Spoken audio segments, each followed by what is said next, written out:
Hello guys! Magandang araw po. Welcome back po sa aking channel for today's video.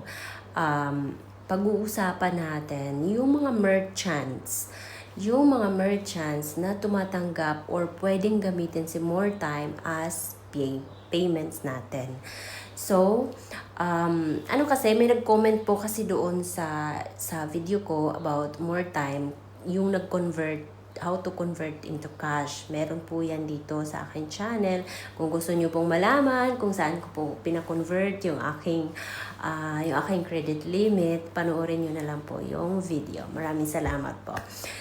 Pero bago pa po yan, kung bago pa lang po kayo dito sa aking channel, kung hindi pa po kayo nakakapag-subscribe, please pa-subscribe naman po sa channel, pa-like and share na rin po ng video. Yun na nga po. For today's video, ipapakita ko po sa inyo yung mga merchants or sasabihin ko po dito yung mga merchants na pwede or tumatanggap ng More Time as payment. Pero bago pa po yan, dahil isa po akong OFW, wala po ako sa Pilipinas, hindi ko po siya magagamit or may scan to pay, kaya sinubukan ko po muna siya online. Okay? Sinubukan ko po siya online, magbayad ng yung mga bills na tumatanggap ng QR code.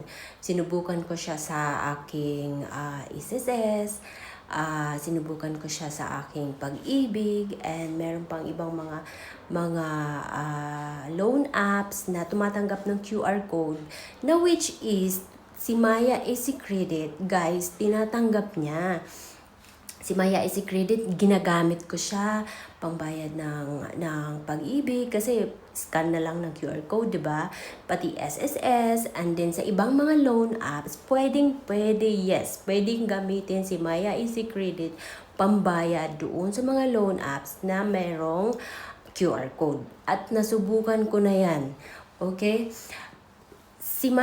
Dito si More Time, hindi po siya pwede. Sad to say na hindi pa siya pwede. Hindi ko pa siya nagamit. Kasi sinubukan ko kay SSS, hindi pwede. Pero pwede mo siyang i-scan. Yun nga lang, hindi kay More Time. Doon sa GoTime account nyo, pwede mo siyang gamitin. Pwede mo siyang i-scan. Okay? Yung sinasabi ko lang po dito, yung sariling experience ko lang po. And sinubukan ko talaga siya, hindi pwedeng gamitin si More Time pambayad ng SSS, Pag-ibig, ng mga bills, other bills na tumatanggap ng QR code. So, hindi pa siya pwedeng pambayad online. Pero, pwede siyang i-scan sa mga SSS, Pag-ibig at sa ibang mga bills na QR code kung gagamitin mo yung GoTime account mo. Yun, pwede siya. Okay, klaro po yun. Si More Time, hindi pa siya. Pero,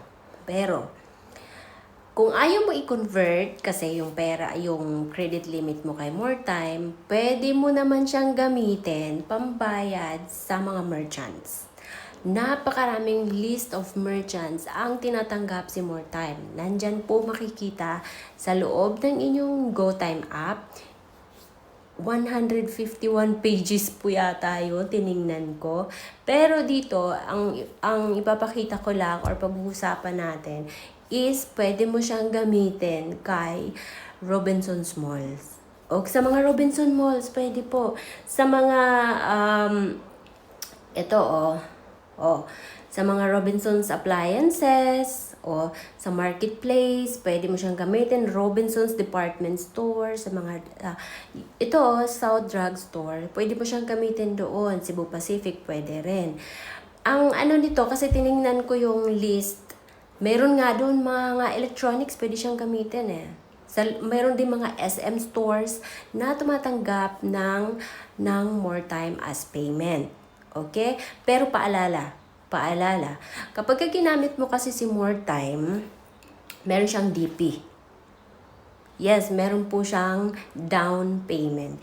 Kaya kailangan pag ginamit nyo po siya, yung inyong GoTime account, meron talaga siyang laman. Kasi kahit na kung magpa-convert ka kasi into cash, ganun din. May DP. Kung gagamitin mo naman siya as payment sa mga merchants, ganun din po. Kailangan nyo rin pong bayaran yung down payment. Meaning Kunyari, katulad sa akin, 12K yung aking credit limit. Gagamitin ko siya ngayon pang grocery sa department stores, or gusto kong mabibilhin ako sa department stores, or gusto kong bumili sa mga Robinsons Mall na grocery, pwede po siyang gamitin. Pero paalala lang, kasi kung 12K, katulad sa akin, 12K, sa bagay may calculator naman po yan. Kung isasagad ko yung 12K as for payments, ang magiging down payment ko is 2,900 plus. So, kailangan ko maghanda ng at least 3,000 doon sa aking GoTime account para ma-purchase ko yung gusto ko. Kung gusto kong isagad ng 12K, ubusin yung aking limit. So, pwede po yan mang-grocery ka. Sa amin, sa probinsya, alam ko, magagamit ko to pag uwi pa talaga. Kasi malapit lang kami sa Robinson, and minsan doon din kami nag-grocery. So, magagamit talaga siya sa mga grocery ng Robinsons. And marami pa doon, may mga electronics, pwede mo siyang gamitin sa Oppo nga, nakita ko eh. May mga Oppo branches na tumatanggap sila nito. O 'di ba? So, kung bibili ka ng cellphone, tapos tatanungin mo sila kung pagpunta nyo doon sa store, tatanungin nyo kung tatanggapin ba nila or tumatanggap ba sila ng more time. Kasi pag gano'n naman, kahit sa G-Gibbs naman, tatanungin mo muna kung tumatanggap pa sila ng G-Gibbs eh. Minsan nga, nakalagay na yan doon, di ba? So, titingnan nyo po yung store kung tumatanggap pa sila ng more time as payment. Pero yun lang yung mahalaga, dapat alam ninyo na meron po siyang down payment. Bale, yung first payment po talaga kailangan nating bayaran pag nag-purchase tayo, gamitin si more time. Okay? Yun po yung pinaka-importante, kasi baka mamaya pagpunta natin si G-Gibbs kasi pwede lang, di ba? And hindi na kailangan ng down payment, pero siya kailangan mo ng down payment kapag ginamit mo siya. So ako, as an OFW, hindi ko pa siya pwedeng magagamit. Pero dyan sa Pinas, pwede mo na siyang gamitin. As in, magagamit mo na talaga siya. Pambili, pang-purchase sa mga mall, sa mga grocery, sa mga department stores, sa mga ganyan, Robinsons Appliance. Kung may gusto kang bilhin, kung malaki ang credit limit mo, pwede talaga. And down payment lang ang babayaran mo. Yung may calculator naman po dyan sa app, makikita nyo po kung magkano yung inyong magiging down payment doon bago pa man kayo pumunta ng store, alamin nyo na kung magkano yung magiging down payment ninyo sa gusto nyong bilhin. Kasi may calculator po dyan sa loob ng app. So, yun po yun. And madali lang siya. Kasi sayang ako, si Maya SC Credit kasi nagagamit ko siya sa online payment eh. Basta yung QR code niya. Siya hindi pa siya kasi sinubukan ko talaga siya sa SSS ko. Agad-agad sinubukan ko talaga. Na-curious din ako nung nag-comment po si ma'am doon sa video ko. O nga parang subukan ko kaya, hindi pa talaga siya. Pwede ko siyang scan, pero kay GoSave, kay GoTime account, mapupunta yung aking payment. Hindi pa kay More Time. Pero nakalagay dito sa screen nila, Cebu Pacific, pwede. So, pwede. Ayan Cebu Pacific Ayan Cebu Pacific. Pwede siyang gamitin. Ibig sabihin, pag ganun. Sa Lazada. Ayan. Ako wala rin akong account ng Lazada kaya hindi ko rin siya masubukan. Pero ang importante, sa Robinsons Department Store, at sa mga appliances, sa grocery, magagamit mo na siya. O, diba?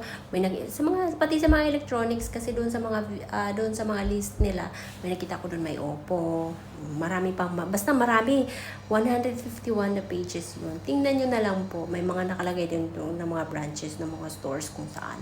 Mga SM stores, ganun. Mayroon doon nakalagay. Kaya, subukan nyo po. Pumunta kayo ng store, tatanungin nyo kung tumatanggap ba sila ng more time as payment. So, yun po yung pinakamagandang gawin. Basta kailangan lang talaga paalala na merong balance ang inyong GoTime account. Kasi kailangan yung bayaran yung first payment or pinaka-down payment nung inyong bibilhin. Okay? So, sana po nakatulong at sana po nasagot ko po yung tanong ni ma'am doon sa video na yon. And, ako hindi pa. Hindi ko pa siya magagamit. Kasi wala pa ako dyan sa Pinas, kaya hindi ko pa siya magagamit. sa mga susunod na update, malay natin maayos na ni or pumayag na si maayos na ni More Time yan na ganyan, 'di ba? Na pwede na siyang ibayad sa mga bills online, mga ganon. So sana baka naman balang araw So, thank you for watching. Yun lamang po for today's video. Thank you for watching. Pa-like and share naman po ng video. Pa-comment na lang po. So, doon po sa mga naka-experience na napangbayad na po nila sa mga stores or pwede po kayong mag-comment. Free po kayong mag-comment dito sa video na to para po yung mga manunood natin is malaman din po nila yung inyong mga naging experience kung saan po ninyo ginamit yung inyong mga more time limit. Okay, thank you for watching. God bless po everyone. Bye.